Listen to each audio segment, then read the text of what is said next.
Difficile d'imaginer un avant.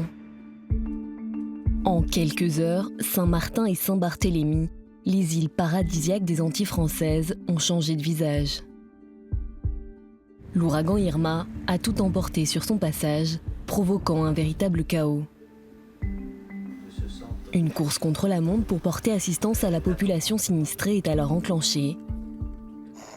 Mobilisés 2 jours avant, aux côtés des autres services de l'État, les armées ont poursuivi leur déploiement après le passage du cyclone. À Saint-Martin, une de nos équipes était présente aux côtés des militaires pour sécuriser et secourir.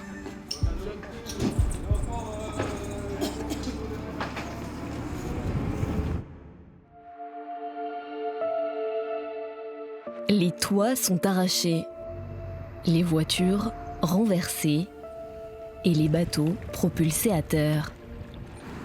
Le 6 septembre 2017 au matin, 95% de l'île est dévastée. Face à l'ampleur de la catastrophe, la mobilisation des armées est sans précédent. Vol de reconnaissance, soutien logistique, rétablissement des réseaux routiers, sécurisation. C'est une véritable opération interarmée qui est lancée. Baptisée Irma 2017, elle est conduite depuis Fort-de-France en Martinique par le commandant des forces armées aux Antilles. Ici, j'assure le contrôle opérationnel des forces militaires engagées, mais je travaille en lien permanent avec le préfet de zone, le préfet Franck Robine, dans la chaîne interministérielle de conduite de crise qui s'est mise en place très tôt dès l'arrivée de l'ouragan Irma. Dans ce centre opérationnel mis sur pied dès le 4 septembre, des points de situation se tiennent quotidiennement. Chaque responsable de cellule synthétise les dernières informations en provenance de la zone de crise. L'élément à atteindre, c'est l'eau au robinet dans les maisons, l'électricité aussi, et ça, c'est le réseau qui est à rétablir. Avec 80% du réseau d'eau potable endommagé, la priorité est donnée au ravitaillement en eau et en vivres. À 450 km de là, les forces françaises déployées à Saint-Martin ne ménagent pas leurs efforts. Que ce soit par voie maritime grâce aux frégates Ventose et Germinal, ou par voie aérienne. Il y a quoi dans les cartons là ? C'est que des dons. Des dons pour la population, vêtements, nourriture, produits d'hygiène. J'ai vu, il y a du papier toilette, enfin voilà, tout ce qui peut servir à la population qui a tout perdu. Et là, il y en a pour combien de kilos, de tonnes ? Une tonne 387. Ces avions de transport tactique assurent jusqu'à 6 rotations par jour vers l'île et contribuent activement au pont aérien mis en place dès le lendemain du passage de l'ouragan.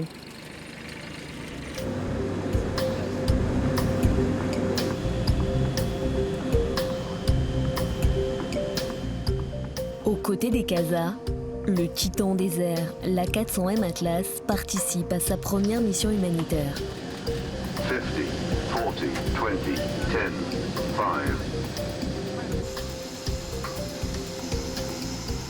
Ce jour-là, 28 tonnes d'eau sont débarquées de l'impressionnante soute de l'appareil. Là, on est vraiment dans le cœur de domaine de la 400M, puisque on peut amener quasiment entre 20 et 30 tonnes en fonction des conditions du jour sur le terrain, donc 20 et 30 tonnes de fret humanitaire. Et en retour, en montant la version centrale, on peut ramener 116 personnes. Tu as fait combien de voitures? Dans l'autre sens. Et moi j'ai réussi. Voilà, et ensuite on fait d'abord le bas. Ok. C'est super. Et... Voilà. Ces familles rejoindront Pointe-à-Pitre en moins d'1 heure. Une fois arrivées en Guadeloupe, elles seront prises en charge par la Croix-Rouge. Le fret, quant à lui, est chargé dans des camions pour être redistribué à la population. L'opération Irma est inédite pour beaucoup de soldats. C'est le cas d'Alexis. Notre cœur de métier, avant tout, c'est d'être soldat, et soldat, c'est répondre à n'importe quelle mission. Donc on est éloigné du cœur de métier, de notre spécialité au départ. Mais après, au fond, on est tous des soldats capables de faire ça et de donner un coup de main aux gens qui en ont besoin. En mission de courte durée en Martinique, ce militaire de 24 ans a été déployé à Saint-Martin 2 jours après l'ouragan. Pardon, ça va ? Ici, apparemment, c'est le point où il y a le réseau téléphonique qui passe le mieux. Donc il y a pas mal de gens la journée, et notamment le soir, qui viennent ici donner des nouvelles au téléphone. Le sous-officier commence à bien connaître l'île, car ici, les missions ne manquent pas et sont très variées. Elles peuvent notamment le conduire à sécuriser des distributions de vivres pour éviter les mouvements de foule, comme ces légionnaires.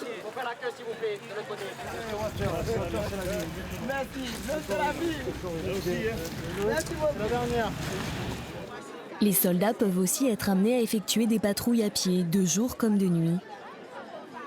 Dans le quartier de Marigot, justement, nous rejoignons une section du 3e régiment de parachutistes d'infanterie marine. Ah, il y a dû y avoir inondation avant. Oui, on a eu l'inondation, ça c'est sûr. Elle est montée, on a eu beaucoup d'eau, mais on est vivant. Ben oui, c'est le principal. Et on boit un petit peu de vin. Oui, ouais.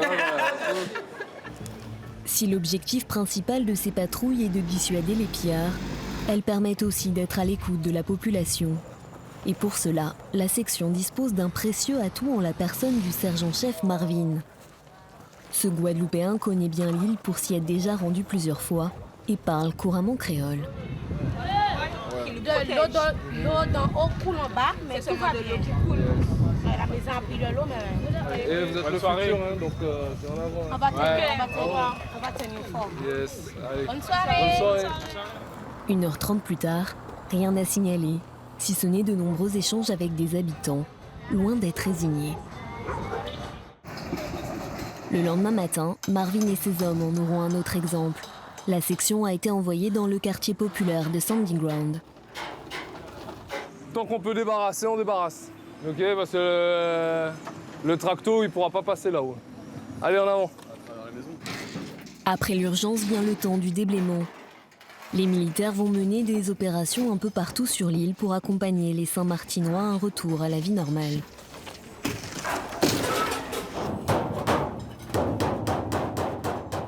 Au numéro 12 de cette rue, Émilienne, 72 ans, veille avec bienveillance sur l'avancée des travaux.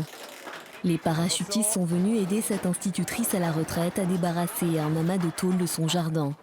Les restes de son toit, balayés par la fureur d'Irma. Pour nous, c'est primordial, quoi. C'est le contact avec la population, ça nous fait du bien, ça leur fait du bien et on se sent utile. Les 32 degrés et la chaleur humide de l'île n'entraveront pas la progression du groupe. Au bout de 2 heures, les militaires ont bien avancé. Bonne journée à vous. Hein. Et il y a d'autres équipes qui vont essayer de repasser pour essayer de déblayer encore un petit peu plus.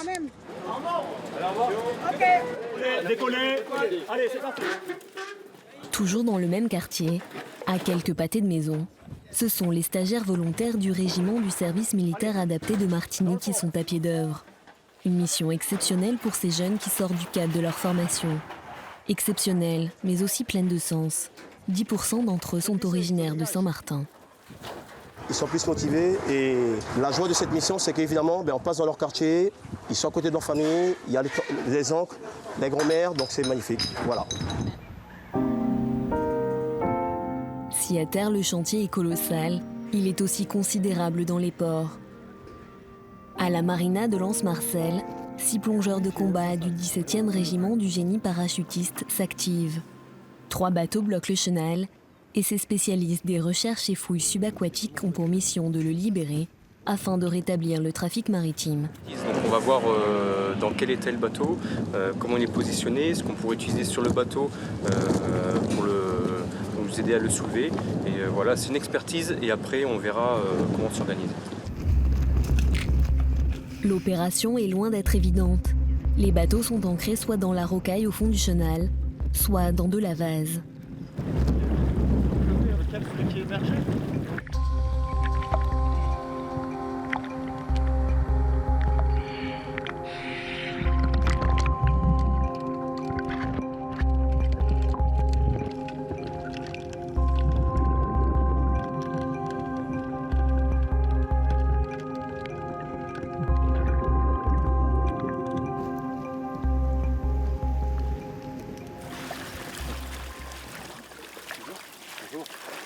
On a regardé les points d'ancrage, la profondeur à laquelle était le bateau, c'était bien fixé au sol.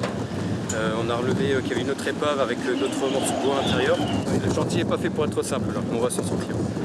On va tirer en premier ce bateau pour dégager ce fusier. On va le tractionner à l'aide de gros engins. Après plusieurs heures de persévérance, le groupe obtient enfin ses premiers résultats. L'engin du génie s'occupera aussi du ponton qu'Irma a violemment retourné et projeté dans le port de Plaisance. En moins d'1 heure, les sapeurs vont ramener à quai les 3 débris de 2 tonnes chacun.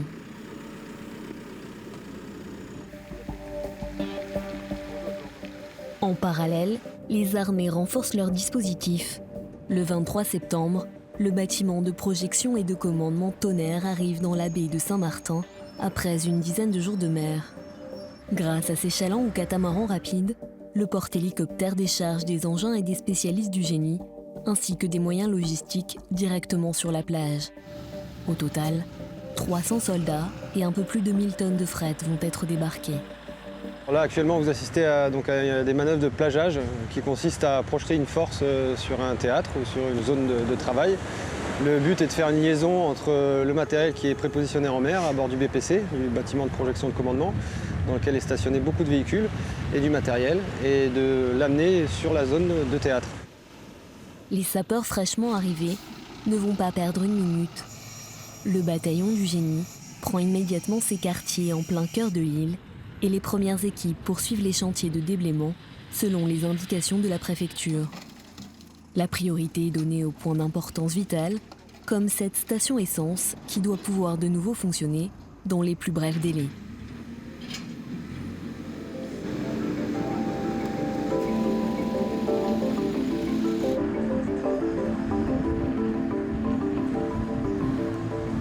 Avec l'arrivée du Tonnerre fin septembre, ce sont plus de 2000 militaires des 3 armées qui portent assistance aux populations sinistrées des Antilles. Un travail coordonné avec les forces de sécurité intérieure et les autres services de l'État qui œuvrent aussi pour répondre le plus efficacement possible aux besoins des Saint-Martinois. Ce jour-là, des gendarmes forment des sapeurs-pompiers et des bénévoles de la protection civile au montage de tentes gonflables. Celle-là fait 145 mètres carrés, donc elle va être destinée à un dispensaire. Donc celle-là, ce sera pour un dispensaire. Il y en a d'autres qui sont prévues pour des écoles. Dans les jours qui suivent, une vingtaine de tentes identiques à celle-ci seront installées sur l'île. 3 semaines après le passage de l'ouragan Irma, la longue marche vers la reconstruction de Saint-Martin a commencé. 63% des foyers sont à nouveau reliés à l'électricité et 44% sont alimentés en eau du robinet potable. L'aéroport fonctionne normalement, avec des rotations régulières, et les axes principaux et secondaires de l'île ont été dégagés. Les Saint-Martinois reprennent peu à peu leur vie d'avant et se laissent prendre à rêver d'un après.